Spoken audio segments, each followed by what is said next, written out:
This Jim's Monopoly, great prize. Great with the kids. If you played Jim's Monopoly, you'll never want to play Common and Garden Monopoly ever again. This is the best version. It is. Oh, I designed the thing myself. Green is mowing, red is dog wash. Doesn't surprise you. So That's my turn. it's pest control.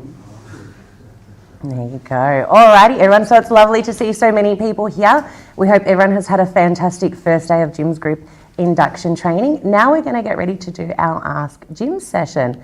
So, who's first up? Who has a question? Yeah, come on up. Just come straight up to the microphone. Everyone who asks a question gets a prize. Jim will pick his top 3 favourites, but everyone gets a prize. So come up and ask away. Just facing this side here. Yeah. Hi, Jim. On the first day when Sel was doing the presentation and he mentioned about selling a split, which one got sold for $185,000, I think it was in Queensland. The straight away when I made my mind that that's what I'm going to beat. I'm going to get the work in the Maxwell area where there's no Jim's franchisees yet. There's one couple of in Coffs Harbour. So that's kind of made my mindset, that's what I'm going to beat. Do you think it's possible, considering it's a new area, it's a regional of New South Wales, how much you have to work, what's the anticipation for that one? Any ideas, any tips for that one? That's kind of set of my goal. We work in quite small communities and it's often good. That's just one where you need to build your local knowledge. Do you have a local paper or anything like that? What's the local media like? Look, I just actually got moved there 8 months ago, and I actually was hoping to get one in Coffs, but there was nothing available. The only one is available in Maxwell, which is probably 40 kilometers down towards Sydney. I haven't done that research yet. That's one thing I might do on that one. Look, it's a great situation for using pay for work guarantee, because you can go into the community and be the good guy. Now, they don't have to know your franchisor is paying for it, but just offer to do.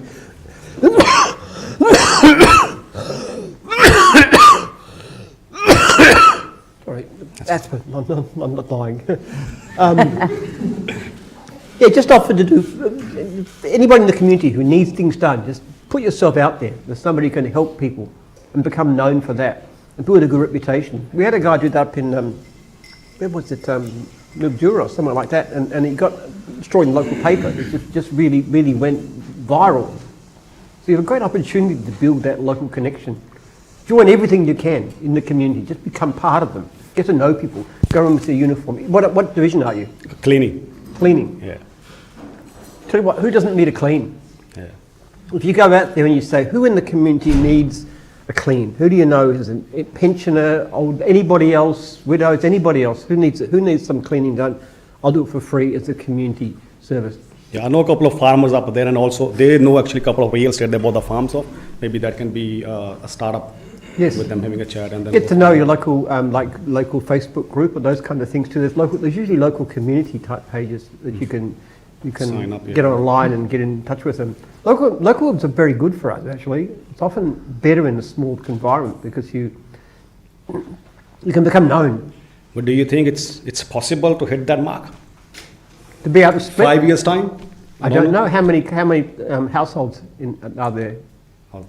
I should have got that ready to ask you before I got that question in my mind, but don't have that info at the moment. But, so a lot of elderly people. It's like a retirement. Sort of there are retirement people. It's like a kind of farmland. There are retirees up there. They live on acreages, but there are also farms there. Then also are aged care facilities as well. I knew one guy who had a business down near Geelong somewhere in a sort of a similar sort of retirement beach type place. He had 40% of a community, 40% of the households. He's a mowing guy who was actually doing the work for it. Okay. So in that kind of environment, you've actually got an opportunity to get a very, very dense business. You might find that you want to employ people, maybe do a split down the track. That's what I'm hoping at, yeah. Yeah, why not? All right. Be the pioneer. Yeah, never know.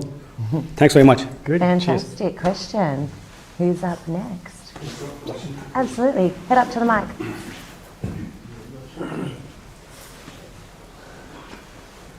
My name's John. I'm joining the mowing division.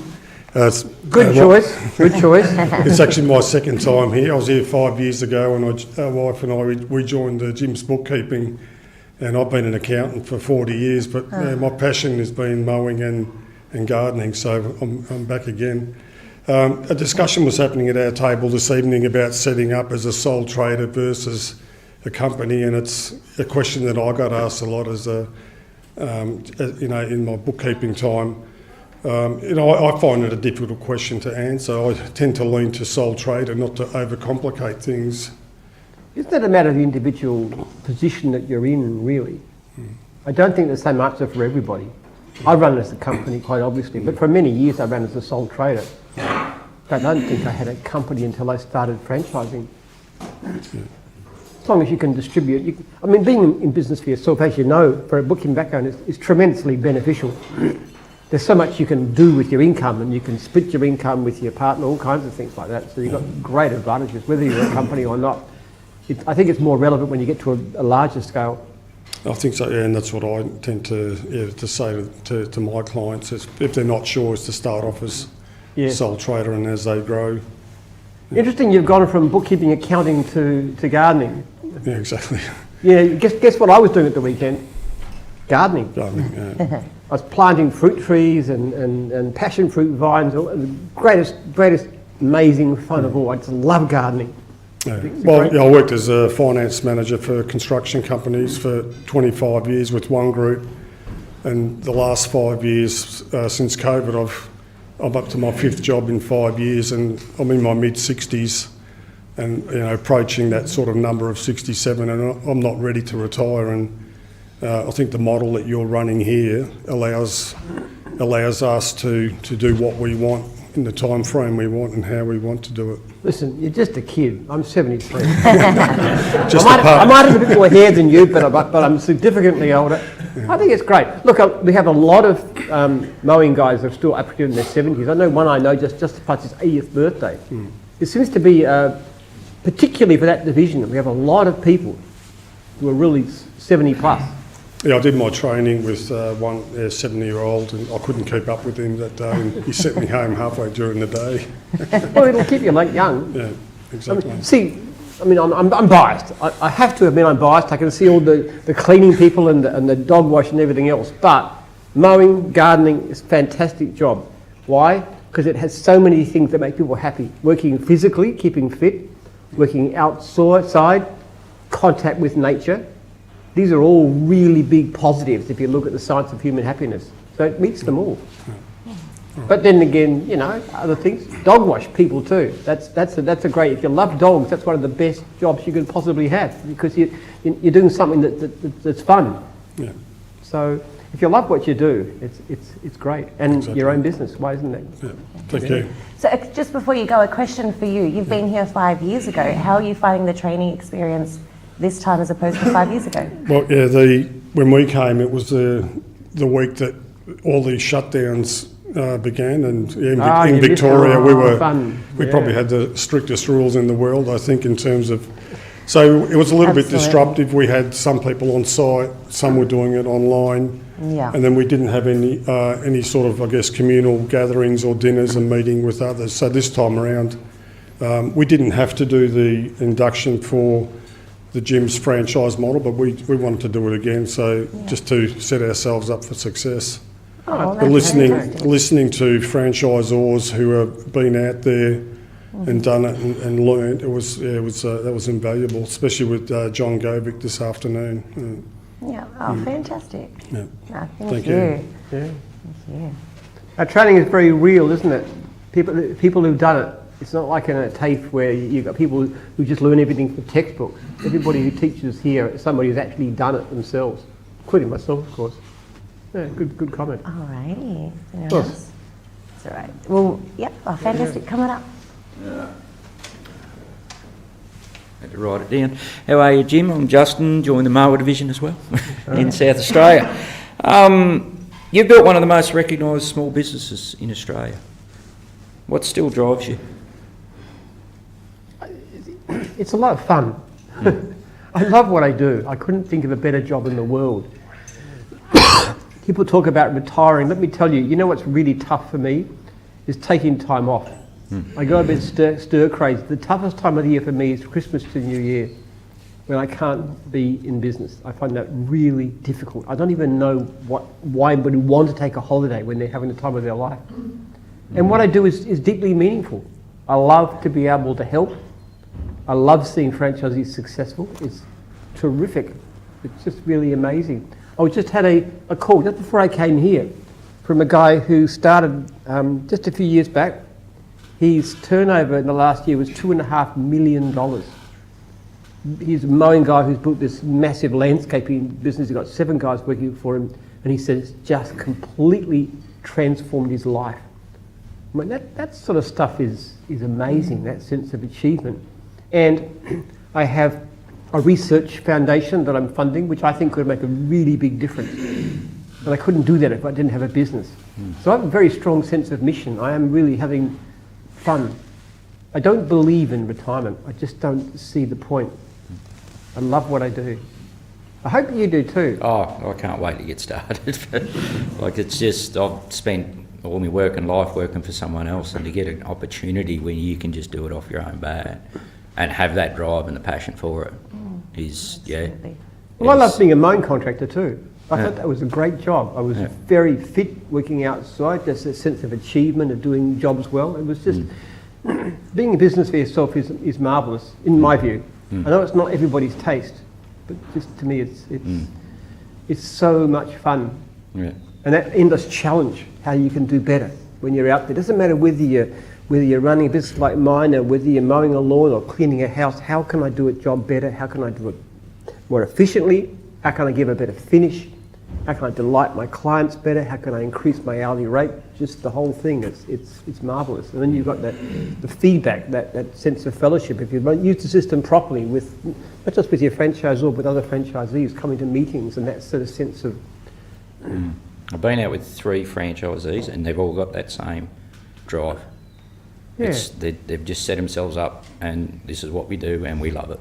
So whatever you're doing, it's working.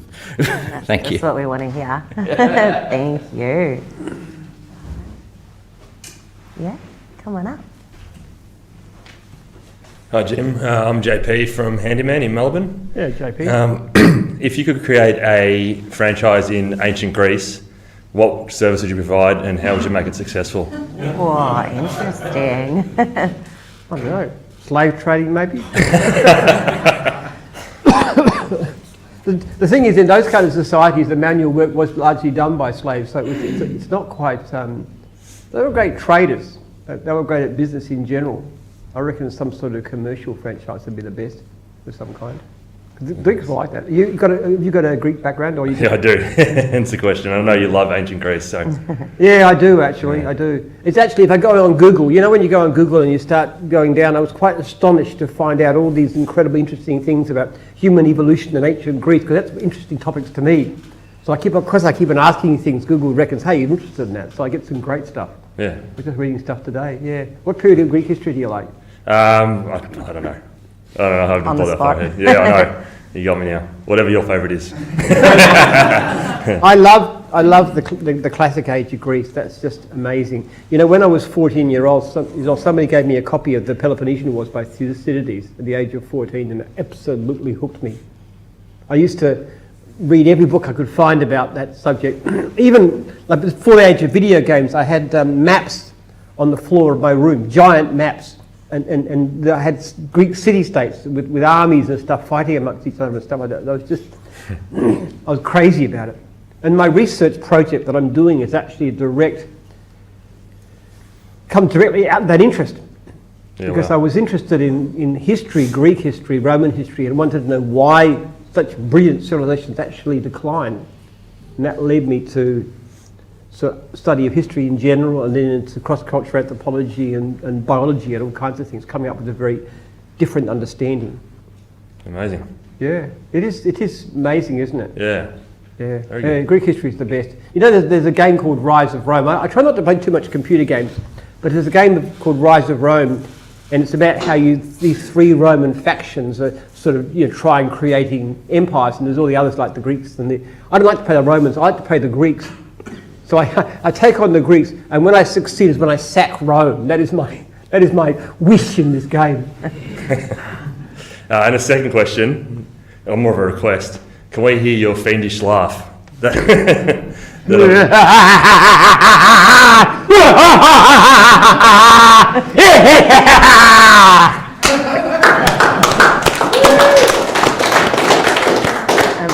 I'm a great fan of villains.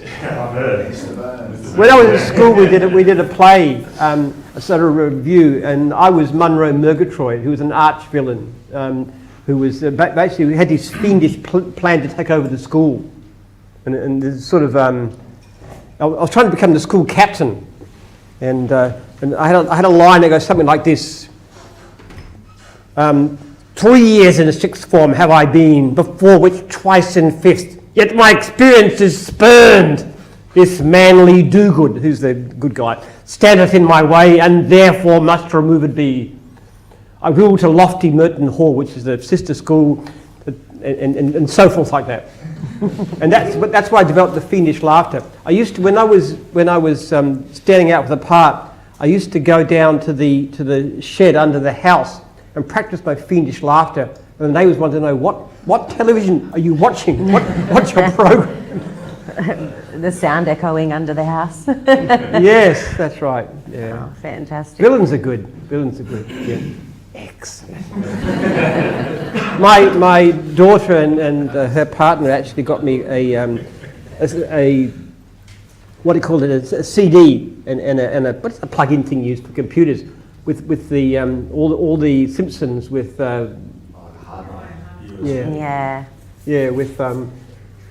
with the CD-ROM. Yes. Yeah.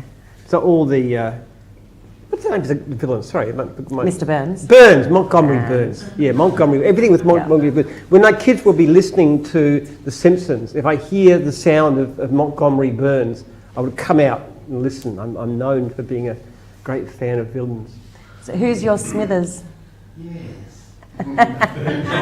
Joel. So sorry, Joel, if you're watching.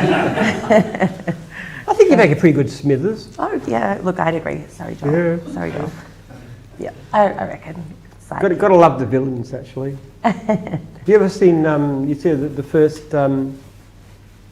Spider-Man with Tobey Maguire?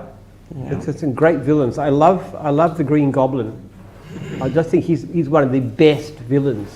He really is. He's so evil, but he's also understandable. I mean, if you had a company and people, your board of directors tried to take it off you, wouldn't you want to kill them? I mean, obviously, this is reasonable stuff. I can so appreciate that point of view. So, you know, good villain makes something. It really does. You've got to have a great villain. Okay. Yeah, come on up. Come up. Jim, my name's Aaron from Canberra, doing the car detailing. Yep. I'm not one for change, so my question, I guess, we were chatting today, and you're very set on, as you were saying before, you like going to work and so forth.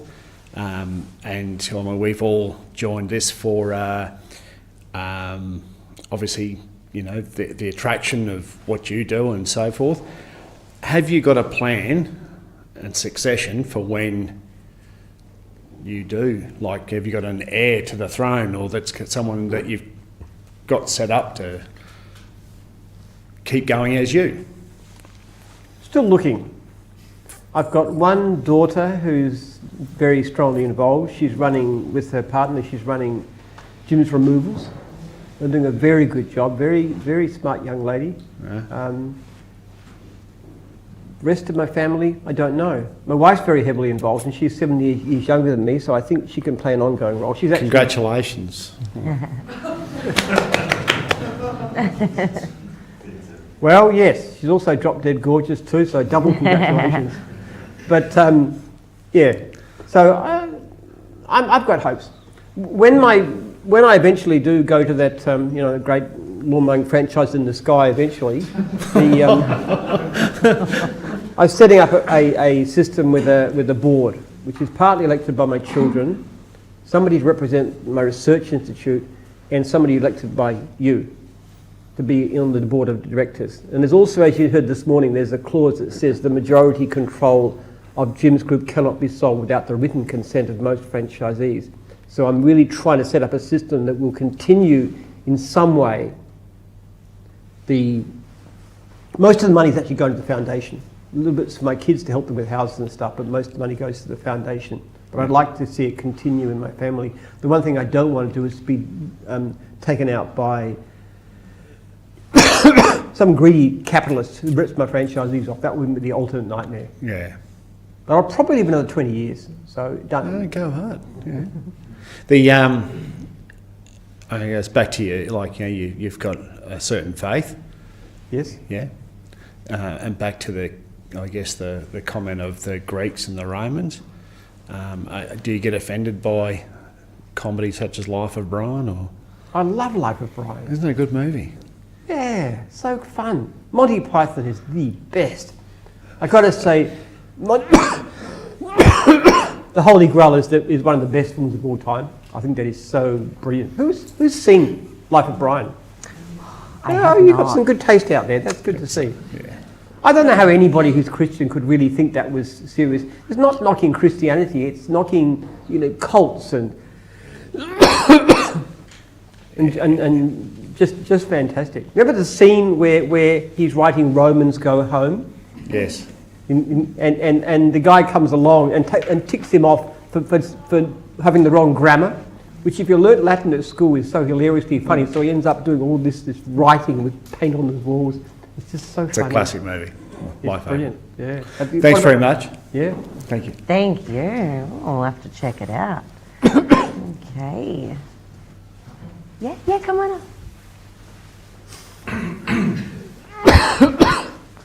Hi Jim, I'm Jesse from Mowing. See a lot of mowing guys today. There he is. I've kind of got two questions for you, one more so a personal route and one more of a business route. I'll start with the business route. What is your answer to essentially this new wave of undercutting workers on social media that are pushing out franchise operators with their lower costs? What would be your answer to combat that? Sorry, what are they doing? So essentially you've got people that are on Facebook or whatever and just mowing lawns for $20 because they don't have any overheads, they're not having fees to pay, how would you combat that as a franchise? I don't need to. We had more than 200,000 unserviced leads in the last year. Why would you work for $30 an hour when you can make 70? That's my position. I don't need to. It's very, very rare for mowing franchisees to be short of work. Most of them are completely flat out within a few months, charging full rates. Those kind of guys are no good. But why would a person work for so little anyway? Even if you're an independent, why is it? Clients are not really fanatical about the cheapest price, especially when the service is so lousy. Mm-hmm. They want somebody who'll do a decent job, who'll make the place look good, who's reliable, who turns up, those kind of things. We have no trouble at all in finding clients who want service done at a good price. You know what our problem is? Finding the franchisees to do the work. Right.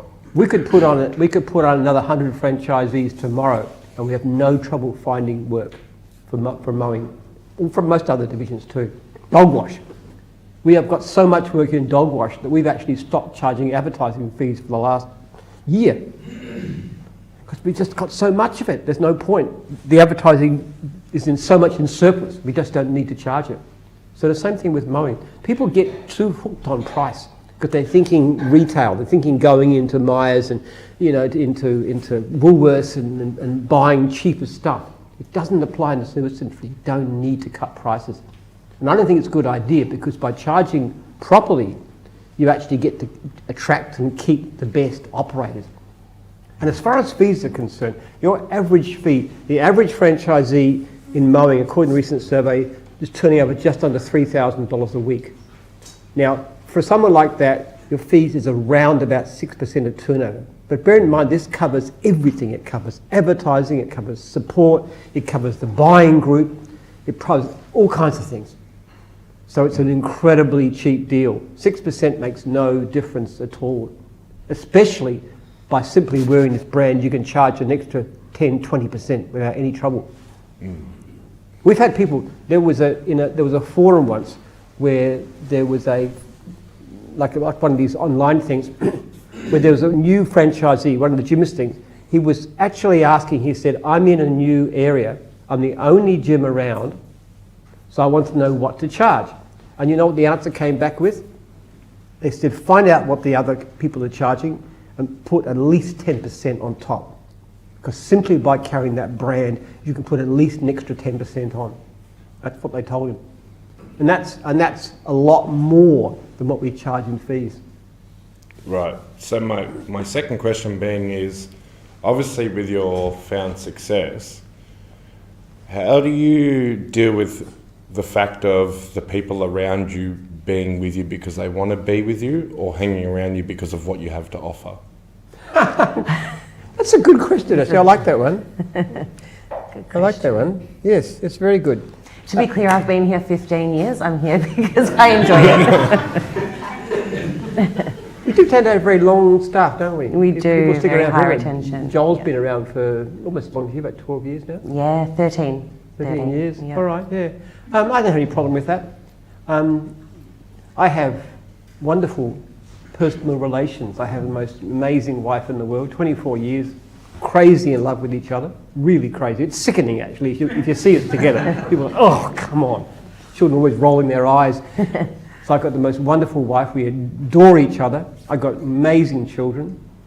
We had a gathering last night too, a family gathering with some of my kids, another one on Saturday at a birthday party, and just people get on well. They're just so happy and they're such brilliant people. And you know, the kids have always got issues. You'd like my 16-year-old son to work a bit harder sometimes and get his assignments in on time, but I've got an amazing family. I've got a church family. I've got, we've got a life group that meets. In fact, we're meeting on Wednesday. We'll be here, as a matter of fact. We meet every couple of weeks. And we just spend time together, we pray together, we share problems and stuff. So I don't think of any problems at all with that. I feel very sad for people who are so rich, but they just don't know whether people care for them or not. That's more so was that I was referring to. Did you find with your success that people's personal tendencies with you kind of shifted as that, or was it the same from all the way through? No. I don't believe that at all. Right. My staff might be polite to me because they don't. But personally speaking, I am very, very blessed. I have a very different environment. My kids didn't grow up rich. They sort of theoretically, especially the young ones, know that I'm quite well off, but they don't see any sign of it. You know, they said, "Dad, you're supposed to be rich. Where's the mansion? Where's the butler? Where's the expensive overseas trips? Where's the clothes?" I mean, this is my shoes. This is $20 from Kmart. My shoes, and you can probably see my trousers aren't much more expensive than that. I live very simply, and in that kind of environment, which is based on real relationships. You know, talking about happiness before, it's one of my favourite topics, but it's a really good question. I love what you're saying. But relationships, quality relationships, are actually probably the single most important thing to a good life. But it's family or friends, and I think if people become so arrogant in the chasing for riches, then they lose that. And that's a terrible loss. You know, there's a brother of a close friend of mine who I still speak to regularly. He's committed suicide. This was a bloke who was much richer than I am, lots richer, and just killed himself because his family life and his personal life was so screwed up. Nothing's worth that. Nothing. Great question. Thank you very much for your time. Thank you. All right. Yeah, come on up.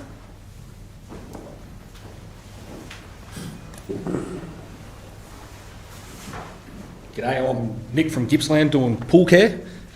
Nick. Just wondering, now that you have branched out into so many different areas, was there one that sort of surprised you with how big it got and how much revenue as such to come in from it? Well, most of them actually, in a way. You just don't know. I mean, when cleaning started, it was just a sort of a trial thing. I didn't even think it'd work in the beginning.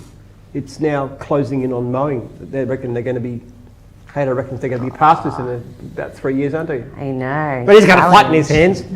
But other things too. I mean, test and tag, for example. That started with one guy, and I looked at it, and I'd never even heard of this thing. You could test and tag electrical equipment, and I thought, wow, how big could that be? Maybe we'll get 50. We've got well over 200 now.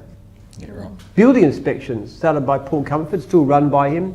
It's the biggest company of its kind in Australia, by far the biggest. It's just started from one guy. Laundry. Bill Cobbinogle comes up with the idea of laundry. I never even thought about it before he did it. It's got he had 120 in 3 years. Mm-hmm. In fact, tomorrow we're having a presentation. We are. We've got Jim's IT. IT, which is just at past 50. Just past 50. We've got car detailing, which is due for the next sign, and That's 200, isn't it? oh, 200. Yes. You know the signs in there. They're not at random. 50 gets you 1, 200 gets you 2. Is that right? I think it isn't 150 gets you 2, and 3 is. Oh, It's like 1,000. Yeah, it is. It's quite high number. So Not too many, but it's kind of like a ceremony when you hit a certain target. Yeah, right. Well, I've got thank some you. amazing people actually. A lot of it depends on. It's not so much the idea itself; it's the right person. Having the right person. Anybody here might be somebody who launches a new division that has 200 franchisees one day. That's often our best source of entrepreneurs. In fact, we're seriously looking for people to head up existing divisions now, to take them over and run them. And we're looking particularly to our franchisees, because there's 5,500 entrepreneurs out there, and some of them are really, really good. Thank you. thank you. The wonderful thing about this business, you can start with very little and you can achieve anything. Absolutely. Hi, Jim. My name is Richard, and I'm from Canberra. And I would like to ask you, what is your motivation to help people to be franchisees? Well, what do you say to yourself when you wake up? I help people to be their own bosses. What's the motivation? Yeah. It's very satisfying. Being a coach, helping people to succeed is an enormously satisfying job. You might think that franchisors make more money than franchisees. Quite often they don't. Somebody goes to being a franchisee, successful to a franchisor, may actually take a pay cut, but the satisfaction of the role is something else. And when you spend time helping with someone, you can see their life turning around. It's really quite amazing experience. Just like the conversation I told you about before. They're not my direct franchisee, but here's somebody whose whole life, and you could just hear the excitement and the joy. He just rang me to say how much he appreciated it. That's amazing. That really is good. At the same time, some people fail, and that's really painful. Really, really painful. So it's two sides, but it's a great job. It's being a franchisor, I reckon, is one of the best jobs there is. Yeah, and I would like to thank you too for the opportunity, because it's going to be my first business as a dog washer. And nowadays in this world, we can't find people like you, who is out there to help other people to be successful too. Because they're already on top, but they don't look down oh, what about those guys? Yeah. But I can see on this day, you here, you're very humble. You're helping all of us, and even don't know us. I appreciate it. that. I'm going to write to you in a month's time, and you better write back to me and tell me how you're going. Okay. That's a very important letter. I tell you what, I really get. Most of the people say it's going great, I'm doing well, I'm above paperwork. That's the normal response, and I write back and I say well done, congratulate them, congratulations on surveys, all kinds of things. But sometimes people really need help, and that's really important for me to actually say, hey. I had a email this afternoon actually, and this is from a mowing guy who's saying he's not getting enough work. Now, we had a look at it, myself and his franchisor together were sort of emailing back and forth, and he's doing various things which are really crazy. First thing is, he's a mowing guy who's not taking mowing jobs. No mowing jobs at all. So what he's not done, he hasn't built a regular client base. Also, he's very limited. He's only looked at about 5 suburbs. So he's saying he's short of work, but why aren't you taking mowing jobs? Why aren't you building up your client base? And then you do your extras off those. So that kind of detective work, trying to say, okay, why aren't you making money? Because he should be. He's been going about 4 years. At that level, a mowing guy should be absolutely flat out. And his customer service isn't bad, I checked that too. But the kind of jobs he's asking for isn't helping him. I get the same problem too with some cleaning franchisees who do a lot of things they do a lot of vacate cleans, which are quite lucrative. But then they don't take the cleans that turn into a regular job, and you need that base of regulars. That means you've always got $2,000-3,000 a week coming in no matter what. And that's the basis. And then you can make your really good hourly rates and other things.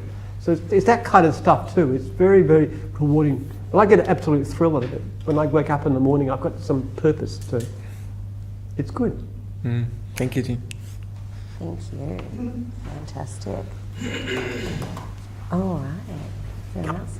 We'll jump to an online question. So I've got a Hayden Moulds here. More of a compliment for you, Jim. You have done an outstanding job growing your organisation while still upholding your values and pushing them to your franchisors. Oh, that was a compliment. That's nice. All right. Now, where's a question? All right. Anybody else? We had some other people had some questions out there before I was talking to you. Don't need to be shy. Everyone gets a prize. Anyone who asks a question. Come on, a lot of good stuff. Monopoly. There you are. Come on. The more weird, the better. Don't be scared. Make it interesting. Okay. Mike like this. You can even argue with me and tell me off if you like. I'm Joe from Brizzy. Hi, Joe. My sympathy with you. I don't know how anybody lives in Brisbane. It's too hot. Yeah. Nothing wrong with Queensland that wouldn't be solved by moving an extra couple of thousand kilometres closer to the South Pole. That's my. I was 32 when I left and about 12 when I got here. So. Wow, that'd be nice. Enjoying our bracing weather, I bet you are. Yeah. So you've invested a lot of time and money into your research into epigenetics. Yeah. Have you ever considered pouring some funds into cryogenics and maybe going on ice and coming back for the 22nd century, maybe keep the Jim's empire going? Oh, no, quite possibly I will. Yep. Yeah, I'm all in favour. If there's any, look, I've got about 20 years left, but if there's any medical advances that can extend that, I'll be first in the queue. Thank you very much. I enjoy my life very much, and I love what I do, and I feel a sense of purpose in it, and I'll go on living as long as I possibly can. And quite likely, I talk about it with a couple of my kids too. Yeah, definitely frees me up. Why not? Yeah. This is the form of medical treatment. You never know. I mean, what's the worst that could happen? Well, you die. Yeah.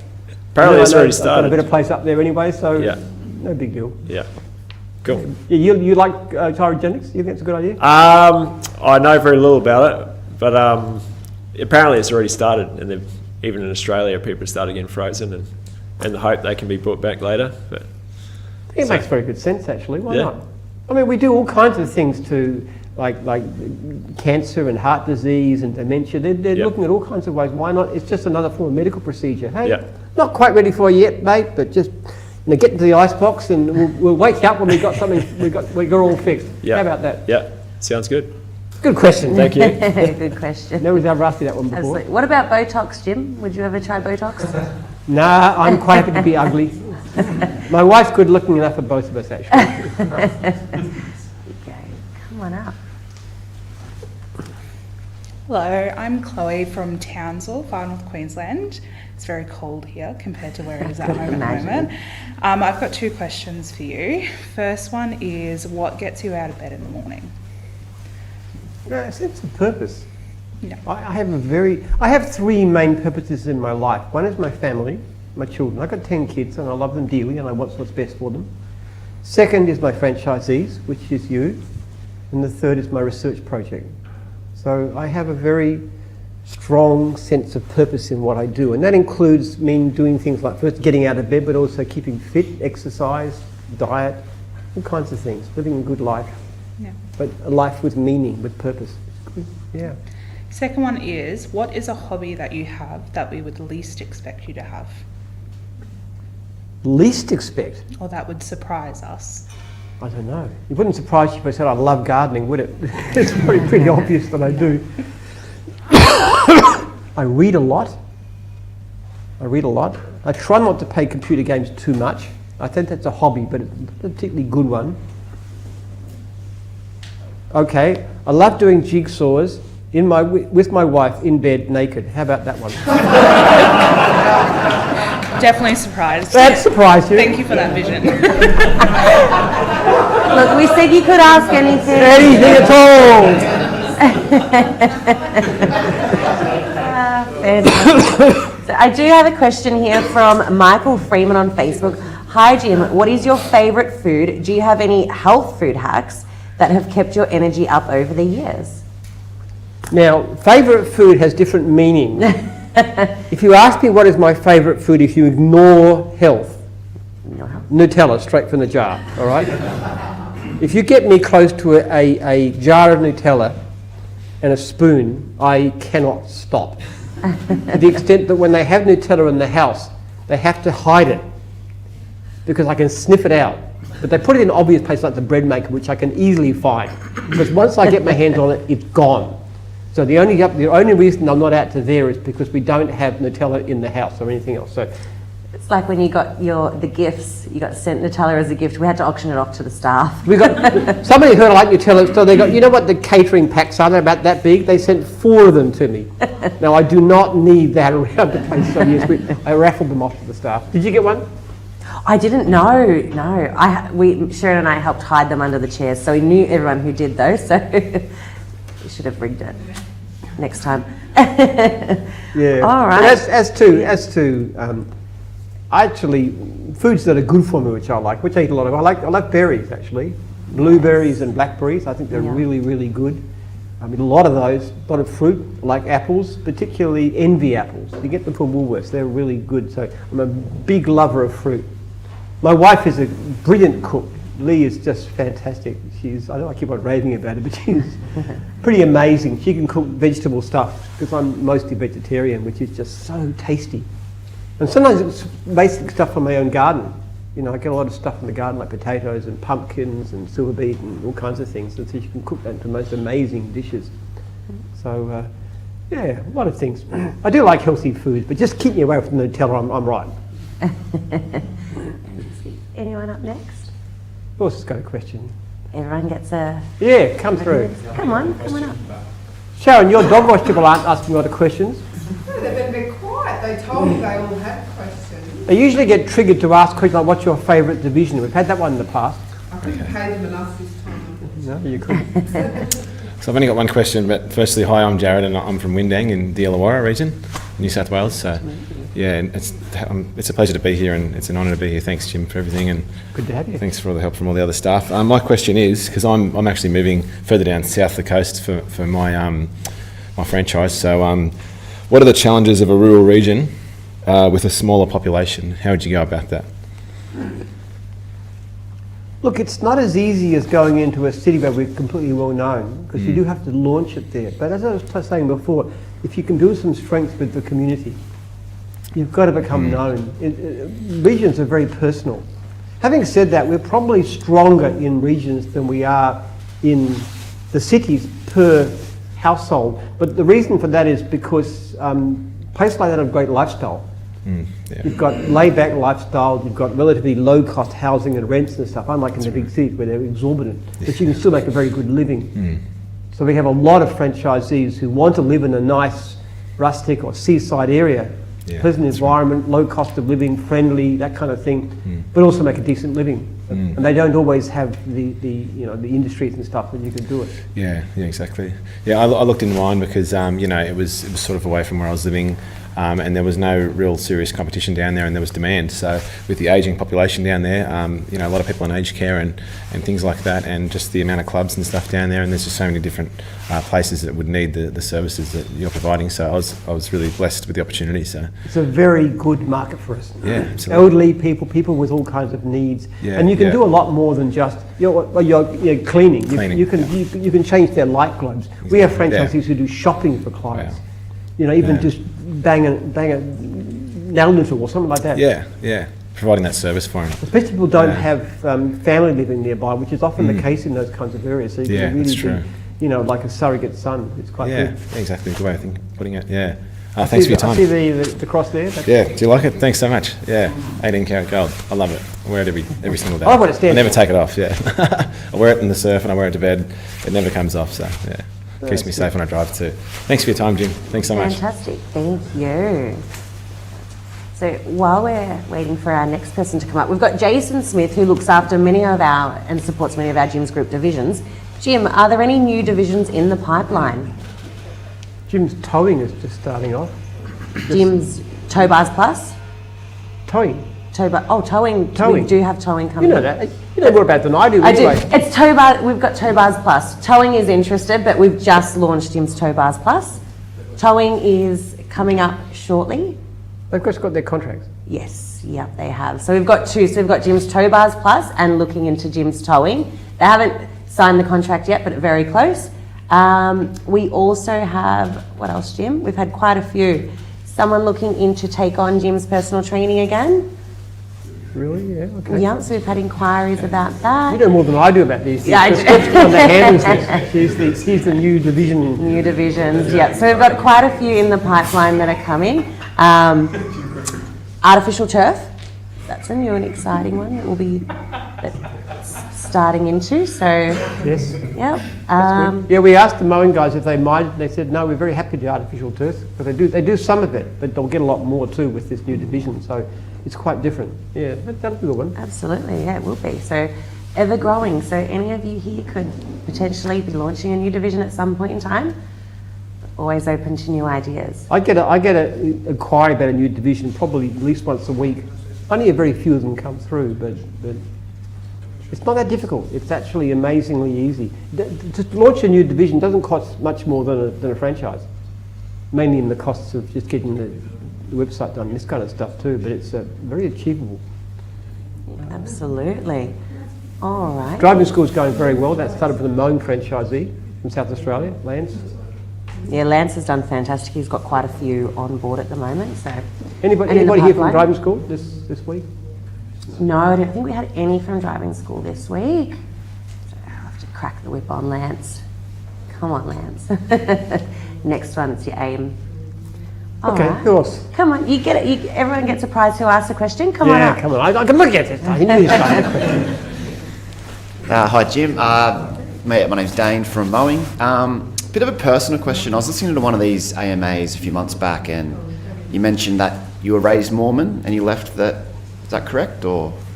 I'm not raised actually. Oh. I was a member of that church for quite a few years. Well, the question was going to be what triggered leaving the Mormon, because it can be quite a big deal for someone in the Mormon community to leave and become a Christian. Well, that's a rather ticklish thing to say. Most Mormons would consider themselves as Christians. They certainly are followers of Jesus in a very strict sense. I'm not very theological. I am Christian.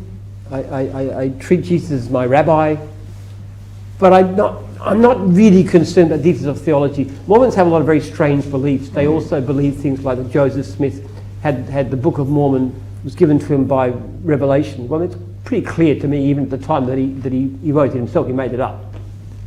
So it's got some very different things about it, but it's a really, really good church. It's very disciplined. It's very structured. You have a very strong sense of community. It has really strong moral principles. Kids brought up in it tend to be much, much more straight, less likely to go astray. It's a brilliant church. I think discipline is very good. I still keep the word of wisdom. I don't drink tea, coffee, alcohol, tobacco. I just believe in that. I think it's quite right. Look, to a large extent, I have to say one of the reasons we moved house and then to be in the ward, we wanted to be in every second week would be, every second year would be having church on Sunday afternoon, which I don't like very much. I mean, it's as trivial as that. Mm. And just lastly, the study of epigenetics. I know it can be a bit of a grey area, or is it becoming more accepted in the mainstream yet, or is it still you're still trying to break through there? Epigenetics is a very wide field of study. It's a great interest to a lot of people, but people haven't the vaguest understanding of what it means for human society. Epigenetics and its effect on character is the key to everything. It's the key to why the birth rate's plunging. It's a key to why productivity is not rising. It's a key to the reason why the gap between rich and poor is growing. It's a key to the attacks on democracy, which you can see with a character like Donald Trump. So what is Epigenetics is the science. If you think of DNA basically as a series of little taps, which is decided by your genes. That's in your DNA. What epigenetics does is it turns the taps on or off. Basically, it affects the way your genes function, and that has a dramatic effect on character. So, for example, a lot of the things that we regard as positive about a civilization, like people who are hardworking and disciplined and community-minded, are to do with something that's got like similar epigenetic effects to the effects of food restriction. So we're studying that in rats and basically other animals too, to understand the effects of food restriction and how it changes epigenetically. It has effects on people. So a lot of the things that are going wrong in the world right now are epigenetic effects driven by certain environmental influences. Sorry, I don't know if that's a complete explanation, but yes. It's far more important than people could possibly understand. People have this touching faith in government. You just have the right rules and the right laws in place and everything's going to be hunky-dory. In fact, it's absolutely not the case. What really matters is not what governments do, it's what ordinary people are. How they think, what they do, how they behave. That's what matters. And government is basically just reflects that. So does the economy, so does everything else. So epigenetics is absolutely the key.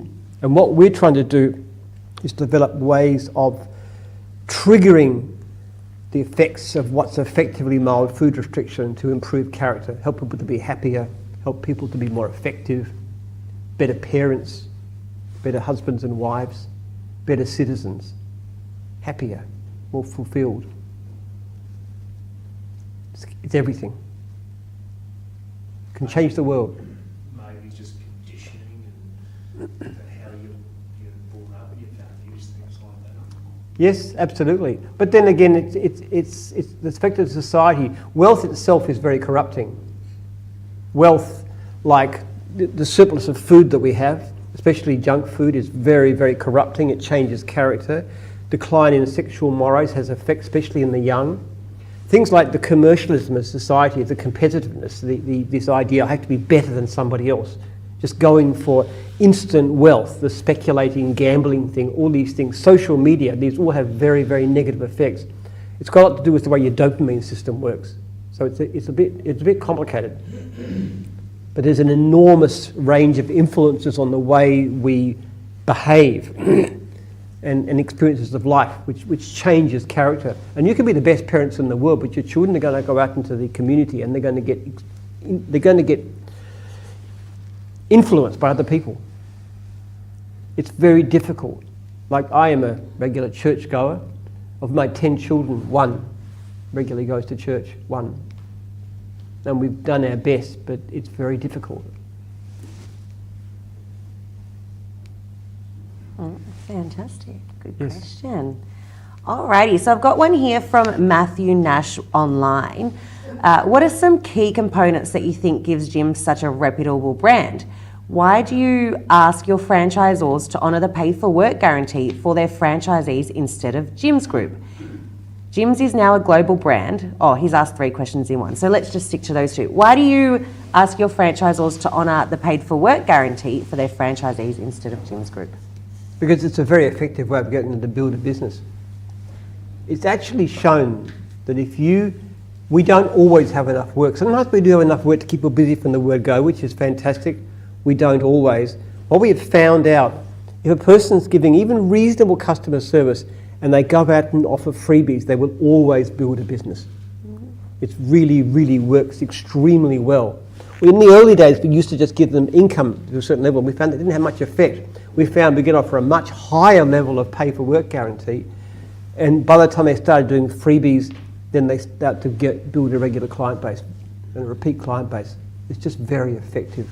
And what we want to do is have people succeed. We have a pretty good success at that, and pay-for-work guarantee is one of the keys. Following the systems. All right, now another one. What are some key components that you think gives Jim such a reputable brand? Well, with the public, we just give better service than most. That's pretty simple. And if you listen to my talk this morning, you will find it's a pretty tough system, isn't it? I did warn you. It's a very, very tough system, and sometimes it presses on people. Things like lead fees and complaints and surveys can be quite challenging at times. But that constant pressure that we put on people to give the best service actually does work very well. It works for the public, it also works for the individual. So we don't apologise for that. Absolutely. We have a system called Bizza which actually sells some of our surplus leaves to independents, and they find it very difficult because they're not used to our standards. And they don't on the whole, some of them are very good, but they don't on the whole give as good service as our franchisees do, because they're just not used to this kind of environment that we have where customer service is so emphasised. We have good people. The great overwhelming majority of the response from the customers is really, really good. What else? Who else had Who else some is going to have a questions? question? You'll get to pick a prize. Come on up. This is your opportunity to ask anything you like. Yeah. Good. Come on up. Jim, Dan from Townsville in Mowing. We're coming up to rain season up north, so what would be your advice for having possibly 2 to 3 weeks worth of rain and you have so much downtime in between? It rains in Melbourne too, believe it or not. Yeah. Yeah. And probably a bit more often than it does, because you tend to get torrential downpours, but we tend to get drizzle. Let me tell you, I would not, as a mowing contractor, have lost more than an hour a month out of wet weather. Because basically speaking, if it was a drizzle, I would simply be out there pushing the lawnmower around. If it absolutely bucketed down, I'd go sit in the car for a while. Yep. But don't be scared of getting wet. You're going to get so wet and sweaty there in the hot. That's going to be your biggest problem, not the rain. It's actually the humidity is the hard part. Yeah, been up there for a while now, so not afraid of the heat. So yeah. No, you wouldn't be, would you? No. So it'd just be with after that monsoonal trough that gets dumped up there, you've got probably maybe a few days where you can't even mow because the ground is so wet as well. So I guess you could just try and... You could do an amazing amount with the mower. If you can cut quite wet grass, if you just cut with the right hand side of the mower where it pushes back and keep the catcher open, you can actually cut quite wet grass clean with the right technique. There's a video on the website about that, which shows me using that technique to cut very long grass and picking it up clean. It's the same principle with the wet. Yep. Yeah. Interesting place, Townsville. I know a story about, there was a guy who lived in Townsville who was, he's a drug addict. I'm not saying everybody in Townsville's a drug addict. Most of them are, yeah. This guy was a drug addict, and he was in a really bad way. And he got to a stage one night where he was just felt so bad about the way his life was going down that he was thinking about committing suicide. And he rang up this suicide support line, and he got talking to this lady who helped him to get through it and just gave him advice and so forth. So he got through that, and then later on he went to church, started going to church and became a Christian, and also became a pastor. And during this process, he actually met this young lady, and he married her. And then one day he said to her, "I would like to have a ministry to help drug addicts, the druggies." He said, "Why would you do that?" He said, "Well, there's something you didn't know about," because he'd never told her his past. He said, "I never told you, but I was in a really bad state because I was in that environment. I was an addict." And he said, "I could have died, except one evening I rang up. I was so just on the verge of committing suicide when I rang up this helpline, and this lady told me." And then she said, "Yes," and then I said to do this and this and this. It was hers, his wife. I didn't even know. Okay. Yeah, that's a good story. Yeah, isn't it amazing? Yeah, small world. No, cool. Thank you. Thank you. All right, I reckon we've got time for one more question. He's Who's probably gonna be still a like- pastor there, actually. I don't know who he is, as a matter of fact, but I know the story. A friend of mine. But It's Aman here again, cleaning division from Coffs Harbour. Do you think in your early days when you were struggling, you have made some mistakes, or you could have done things differently? Like a tip for us? I have made so many mistakes. I've made more mistakes than the normal 5 people make in a whole lifetime. Actually, if you read my book, you'll see a lot of them. I often went into businesses I didn't understand. There's so many different businesses I tried that have failed, like a mower shop. I tried Amway at one stage, hopeless at that. I tried a computer shop, tried a tourist development. I tried trade exchanges.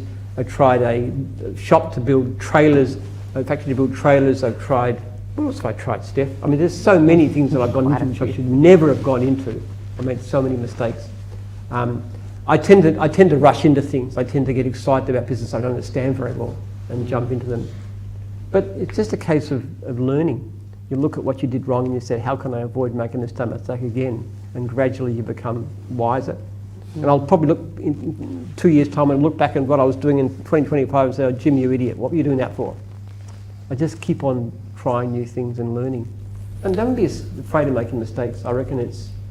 I was listening to a tape of a talking book about Warren Buffett concerning some of his talks. And this guy is amazing. He's 1,000 times more brilliant than me. But he talks about his mistakes very openly, about the foolish things that he did, businesses that he got into that he shouldn't have got into, businesses that he got out of he shouldn't have got out of. Just talked quite openly about all the things that he's done wrong. This guy is the most successful investor in world history, pretty much. And he talks quite openly about his mistakes. If you can make mistakes, well, we can all can't we? What would be your kind of like a one top advice for someone like us starting new? One advice, the best one. Stick to what you know and build from there. The biggest thing is you look at other businesses and you look at other opportunities and you say, they look so good. Like things like crypto, for example. You look at people getting rich on crypto and you think, oh, maybe I could do that and put some money into that. That's a terrible idea. Gambling is a really, really bad of any kind. You should never buy anything that's based on somebody else paying more. That's basically a mug's game. What you should do is look at what you're doing and say, what are the opportunities where I am? Warren Buffett and Charlie Munger talk about the circle of competence, the things they know. That's why they don't get involved in things like technology, for example, because they don't understand it. But they understand certain things very well, like reinsurance and like See's Candy and other businesses they own, which are great businesses. Coca-Cola, they're big investors in Coke, so they understand that business. So we've all got an area of competence. Mine is very much in the franchising area, not the things I mentioned before. So I should stick to that. You should look at what you're doing. What's your division? Cleaning. Cleaning, yeah, okay. What's the opportunities that you can see in cleaning? What could you do? There's a lot of bright lights out there. You can look at somebody else doing this and they look so good. The fact is, the matter of you understand what you're doing. There's infinite opportunities where you are. Successful at cleaning, improving your hourly rate, maybe taking on workers if you're ambitious enough, building a major business, then going into auxiliary areas, different kinds of things that you could do. And then look around you, what's the opportunities? And then you come across something else that you really understand and you know, maybe go into that. A lot of people start with a service business and then build other things. One of my first franchisees, Andrew McIntosh, one of my founding franchisees actually, one of the first dozen who joined, did that quite successfully, became a franchisor, started the fencing division actually, so he was successful in gyms, but then he went on for that. He's now a builder, he owns several nurseries. This is all stuff that come out of what he was doing. So I say there's amazing opportunities where you are, looking for where you are, what you understand, and moving from that. And I can't think of any better area to be in than where we're in right now. That just brought me to one last question, I'll say, and I'll take a seat Final after. question. Just a final question. What do you think, how important is attention to details? I got OCD. What do you think about that? How important is that? I'm gonna grab a seat. You've got to do your job very well. But also, one thing to recognise is that we're not all good at everything. Like I was a very successful mowing contractor, no question about it. I could do a really good job of mowing lawns, also things like gardening. I can turn over a garden bed in no time flat. Beautiful edges. I'm very good at that sort of area. There's a lot of things now that I'm not particularly good at. Like I'm not particularly good at finance, at figures. I don't have that kind of skill. So what I do is I try and find people like my wife and others who are good in that kind of area that I'm not so good at. And I focus on the things that I can do. So you will find there's some things that you are particularly skilled at. That's your circle of competence, the things that you're best at. So you try and work on that. What can you do? And you find somebody else to do. And it depends what you want to achieve. I mean, you sound like a fairly ambitious sort of guy. Would that be correct? I think Yeah, hopefully.